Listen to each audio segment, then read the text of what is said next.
నమస్తే. Welcome to ఈహా TV. ప్రస్తుతం మనతో పాటు ఉన్నారు అనలిస్ట్ రాహుల్ అయ్యర్ గారు. హలో అండి రాహుల్ గారు. హాయ్ అండి. శ్రేయ ఘోషల్ గారు ఎప్పుడో పాడిన పాట. అది ఒక రకంగా చెప్పాలంటే కత్రినా కైఫ్ గారు డాన్స్ చేశారు. చాలా బావుంటది. ఇప్పటికీ అది ఒక రకంగా చెప్పాలంటే పాపులర్ సాంగ్ అనే అనుకోవచ్చు.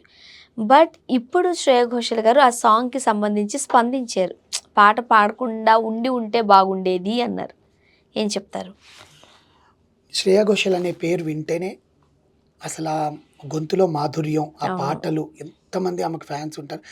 ప్లస్ ఆమె అన్ని భాషల్లో ఆ భాషకు తగ్గట్టుగానే తన గాత్రాన్ని ఇస్తారు. మన తెలుగులో పాడినప్పుడు ఒక తెలుగు సింగర్ పాడారేమో అనుకున్నారు. ఆ అంతే. ఉచ్చారణ ఆ చూసి కదా! ఉచ్చారణ బాలసుబ్రహ్మణ్యం గారు కూడా చాలా సార్లు చిత్ర గారు తెలుగు నేర్చుకున్నారు, రాస్తారు, మాట్లాడతారు, హ్మ్. పాడతారు.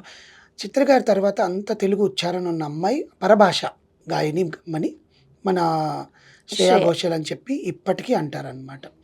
సో, ఆయన అనేవాళ్ళు ఇప్పటికీ చాలామంది అంటారు కూడా. హ్మ్. ఆమెకు ఫ్యాన్ బేస్ చాలా ఎక్కువుంటుంది. ఆమె పాడిన పాటలు కొన్ని వేలల్లో ఉన్నాయి. హ్మ్. ప్లస్ ఆమె ఇప్పుడు అత్యధికమైన పారితోషికం తీసుకునే సింగర్స్‌లో ఫస్ట్ ఉండేది ఆమె ఫీమేల్ సింగర్స్‌లో. అవును. అవును. ఆమె పాట ఒక సినిమాకి ఎంత ఇప్పుడు రీసెంట్‌గా మనం చూసిన 'హైలెస్సో హైలెస్సో' సాంగ్ దేవిశ్రీ ప్రసాద్. హ్మ్. దేవి ప్రసాద్ అనే కాదు, ప్రతి ఒక్కరు తమన్ గారు గాని ఎవ్వరైనా కూడా ఆమె పాట ఒకటి ఉండాలి అంటారు. ఎందుకంటే ఇప్పుడుండే ఆ పిచ్ లెవెల్స్ కానీ, ఆ గాత్రం, ఆ హై పిచ్ లెవెల్స్ వేరే సింగర్స్‌కి ఉంటాయా? ఉండవా? అని పక్కన పెడితే శ్రేయా ఘోషల్‌తో పోల్చుకొని కూడా ఇప్పుడు సింగర్స్ పాట పాడతారు. హ్మ్. ఇండియన్ ఐడల్‌లో ఇప్పుడు ఆమె జడ్జ్‌గా చేస్తోంది అవును. యాక్చువల్‌గా. 'ఎక్స్ ఫ్యాక్టర్' నుంచి ఆమె జడ్జ్‌గానే ఉంది. 'ఎక్స్ ఫ్యాక్టర్' అని అంతకుముందు ఇండియన్ ఐడల్‌కి తీసినప్పటి నుంచి జడ్జ్‌గానే ఉంది. మధ్యలో ఒక 2 సీజన్స్‌కి నేహా కక్కర్ మాత్రం వచ్చారు కానీ, ఇప్పుడు మళ్ళీ ఇండియన్ ఐడల్‌కి శ్రేయా ఘోషాలే జడ్జ్‌గా ఉంటుందన్నమాట. అలాంటి ఆమె మొన్న ఒక ఇంటర్వ్యూలో మాట్లాడుతూ నేనొక పాట పాడడం చాలా తప్పుగా భావిస్తున్నాను. ఆ పాట ఇంత ఇంపాక్ట్ చూపిస్తుంది చిన్న పిల్లలకి కూడా అని అనిపించింది నాకు. ఎందుకంటే సింగర్స్ పాట పాడేటప్పుడు దాని మీనింగ్ తెలుసుకొనే పాడతారండి. మీనింగ్ తెలుసుకోకుండా పాడరు. అవును. ఎందుకంటే వాళ్ళు ఏ భాష తెలుగులో అయితే ఇంకా అద్భుతంగా తెలుసుకోవాలి. హ్మ్. కానీ ఆమె పాడింది హిందీ పాట గురించే మాట్లాడిందనుకోండి. బట్ జనరల్‌గా సింగర్స్ ఏదైనా పాట పాడుతున్నప్పుడు కానీ, దాని మీనింగ్ ఏంటి? ఆ సిట్యుయేషన్ ఏంటి? ఆ హీరో, హీరోయిన్స్ మధ్యన కానీ, లేకపోతే ఆ హీరోయిన్‌కి ఒక్కటేనా? వాళ్ళు సాడ్ సాంగ్ పాడుతున్నారా? లేకపోతే మోంటేజ్ సాంగ్ ఏదైనా పాడుతున్నారా? ఎనకాల బీజీఎం బ్యాక్‌గ్రౌండ్‌లో వచ్చేది పాడుతున్నారా? ఇయన్నీ తెలుసుకొని పాడతారు. అహా! అలా తెలుసుకుంటేనే వాళ్ళ ఫీల్‌తో పాడగలుగుతారు. అదే. ఆ ఆ సీన్స్ పాటకి కూడా రష్ చూపిస్తారేమో కదా వీళ్ళకి. ఆ సీన్స్ రష్ చూపించరు. డబ్బింగ్ చెప్పేటప్పుడు చూపిస్తారు. సీన్ ఎక్స్‌ప్లెయిన్ జేస్తారు. ఓకే. ఎందుకంటే పాటలు ముందు రికార్డ్ చేసేస్తారు. హ్మ్. రికార్డ్ చేశాక కదా సీన్స్ ఉంటాయి. అవును. అవును. మాంటేజెస్ అనుకోండి అప్పుడేమైనా రషెస్ చూపిస్తారేమో. హ్మ్. మాంటేజెస్ కూడా రషెస్ ఏం చూపిచ్చరు. వాళ్ళకి తెలిసిపోతుంది డైరెక్టర్‌కి. ఇది ఓకే. వీళ్ళిద్దరు ఇట్లా ఉన్నప్పుడు ఎనకాల ఉండే సాంగ్ వస్తుందని కానీ నిజమే. పెట్టేస్తారు. నా సాంగ్స్ అయిపోయిన తర్వాతే, రికార్డ్ అయిపోయిన తర్వాతే ఆ సాంగ్స్ తగ్గట్టు వీళ్ళు యాక్ట్ యాక్ట్ చేస్తారు. చేయాలి. అవును. అవును. సో, వీళ్ళకి ఓన్లీ సీనే చెప్తారు. సీనే జెప్తారు. సీన్ చెప్పేసి వదిలేస్తారు. హ్మ్. వాళ్ళకి చెప్తారు. ప్లస్ ఇంకొకటేంటో తెలుసా అండి? సింగర్‌కి అసలు ఫైనల్ అవుట్‌పుట్‌లో వాళ్ళ వాయిస్ ఉందా? లేదా? అనేది వాళ్ళ పేరు పడేదాకా కూడా తెలీదు. అవును. వాళ్ళు పాడేసి ఎళ్ళిపోతారు. ఇప్పుడు శ్రేయా ఘోషాల్ గారు కూడా ట్రాక్ అనొచ్చి, శ్రేయా ఘోషాల్ వాయిస్ మించి చిత్రమ్మని పెట్టుకుంటారు. చిత్రమ్మని మించి ఇంకెవరినైనా పెట్టుకోవచ్చు. హ్మ్.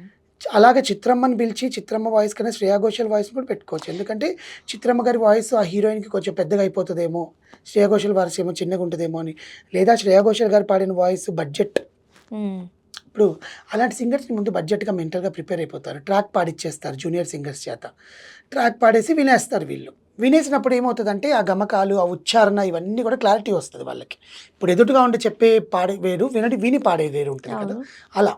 అలా ఈమె ఒక సినిమా 'అగ్నిపత్' అనే సినిమాలో 'చికినీ చమేలి' అనే సాంగ్ మన కత్రినా కైఫ్ గారు హ్మ్. డాన్స్ చేసిన సాంగ్ సూపర్ డూపర్ హిట్ అనమాట ఆ సాంగ్. ఇప్పటికి అది ఇప్పటికి. మంచిగా ఉంటుంది. ఇప్పటికీ పబ్బుల్లో గాని చాలా పార్టీస్‌లో గాని అలాంటి పాటలు ప్లే చేస్తుంటారు. హ్మ్.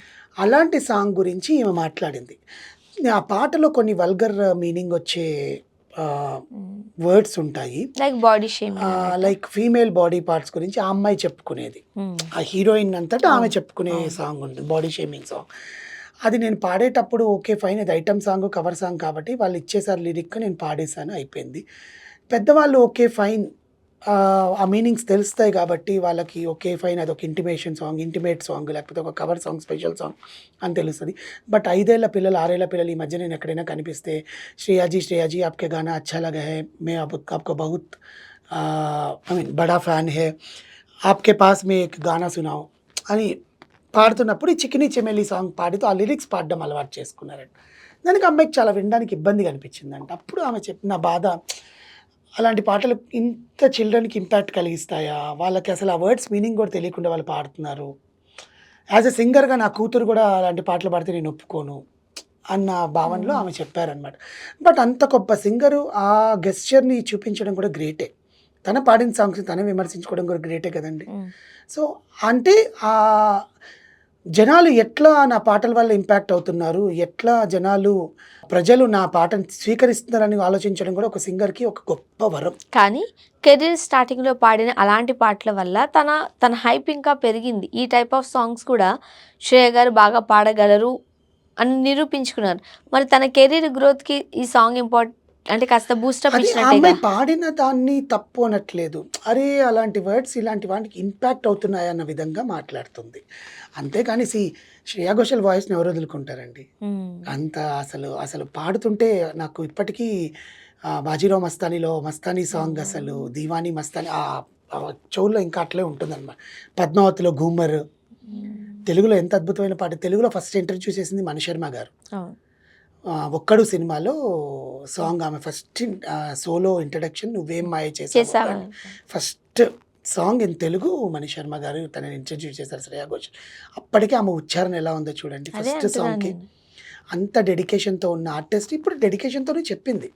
మ్యూజిక్ లవర్స్‌కి, మ్యూజిషియన్స్‌కి కూడా చిన్న పిల్లలకి ఇలాంటి మీనింగ్స్ చెప్పండి, అలాంటి పాటలు పాడొద్దు అని చెప్పండి అన్న హ్మ్. దాంతో కూడా చెప్పిందనమాట హ్మ్. బేసికల్‌గా. సో, ఇలాంటి సింగర్స్‌తో పాటు పూర్వంలో కూడా బాలసుబ్రహ్మణ్యం గారు గాని, చిత్ర గారు గాని, సునీత, కల్పన వీళ్ళందరూ ఇలాంటి పాటలు పాడని చెప్పేశారు. గుర్తుందా? అవును. వల్గర్ మీనింగ్స్ వచ్చే సాంగ్స్ మేము పాడము అన్నారు. కల్పన అసలు పాడరు. హ్మ్. సునీత గారు కూడా పాడట్లేదు. ఇప్పుడు అందుకే అలాంటి సింగర్స్‌ని తీసుకొని ఇప్పుడు ఇలాంటి సునీత గారు అంతకుముందు 'గుండు సుది గుండు సుది' సాంగ్ ఒకటి, 'నన్నేదో చెయ్యమాకు' అనే సాంగ్ ఒకటి, కీరవాణి గారి సినిమాల్లో హ్మ్. కొంచెం ఆ డబుల్ మీనింగ్ టచ్‌తో వచ్చే సాంగ్స్ అండ్ 'విక్రమార్కుడు' సినిమాలో వచ్చే సాంగ్స్ కానీ, ఇవన్నీ కూడా ఆమె పాడి ఇప్పుడు భక్తి పాటలు పాడుతుంటే సునీత గారు మీరు ఆ పాటలే పాడండి అని వాళ్ళకి కొంచెం ఇబ్బందికరంగా ఉంటుంది. ఏ కానీ సింగర్ అయినా అంటే కూడా. కొన్ని దానికి అన్నట్టు 'గుండు సూది' సాంగ్ ఇక్కడ మనకి కూడా చాలా ఫేమస్ అది. వాళ్ళ కెరియర్‌కి అది ఇంపార్టెంట్ అయ్యింది. అయింది. బట్ వాళ్ళకంటూ ఒక మనస్తత్వం, సెల్ఫ్ రెస్పెక్ట్, సెల్ఫ్ రియలైజేషన్ ఉంటాయి గదా! హ్మ్. వస్తే రానియండి లేకపోతే లేదు. వాళ్ళకంటూ ఒక స్టేచర్ వచ్చింది. సో, కింద వచ్చే సింగర్స్ కూడా అలా చెప్తారు. మీరు ముందు మీనింగ్ తెలుసుకోండి. అవకాశం వచ్చింది కదా అని డైరెక్ట్‌గా వెళ్లి పాడేయొద్దు. హ్మ్. చూస్తున్నాం గదా ఇన్‌స్టాగ్రామ్‌లో ప్రతి ఒక్కరు ఏవేవో వచ్చి అవును. పాడేస్తున్నారు. అంటే సోషల్ మీడియా వచ్చిన తర్వాత ఇంకొన్ని పరిమితులు పెట్టుకోవాల్సిన అవసరం వచ్చేసింది. అది. ఇంతకుముందు సినిమా కోసం, సీన్ కోసం అది ఒక పాడాలి కాబట్టి పాడేవారు. అవును. ఇప్పుడు అవును. ప్రతీదీ వైరల్ అయిపోయేసరికి కొంచెం జాగ్రత్తగా ఉండాల్సిన అవసరం పడుతుంది. అవును. అవును. అవును. హ్మ్. కానీ ఆ పంథాలోనే ప్రతి సింగర్ గూడా ఆలోచిస్తే లిరిక్ రైటర్స్‌కి కొంచెం భయమేస్తది. అమ్మో! ఇలాంటి లిరిక్స్ మనం రాయకూడదు. అవును. ఇలాంటివన్నీ చిల్డ్రన్ మీద ఇంపాక్ట్ చూపిస్తున్నాయి. ఇప్పుడు అమ్మాయి శ్రేయా ఘోషల్ చెప్పింది కూడా లిరిక్ రైటర్స్‌కి ఇండైరెక్ట్‌గా. హ్మ్. మీరు ఇలాంటి లిరిక్స్ రాస్తే మేము పాడతాం. కానీ పిల్లలు చూడండి ఎట్లా ఇంపాక్ట్ అవుతున్నారు అని చెప్పి. హ్మ్. But she has a very bold మంచి గెస్చర్ టు ట్యాగ్. పరిణామమే. మంచి బట్ అలా పరిణామమే. చెప్పడం వల్ల మళ్ళీ ఏమన్నా అలా ఆరోపణలు ఏం లేదండి. ఎదుర్కొంటారా? ఆమె ఆల్రెడీ పాడేసి సూపర్ హిట్ అయిన సాంగ్ గురించే గదా! ఇప్పుడు అవును. చెప్పింది ఇన్నేళ్ల తర్వాత. దానివల్ల కెరియర్‌కి ఏమి ఇబ్బంది ఉండదు.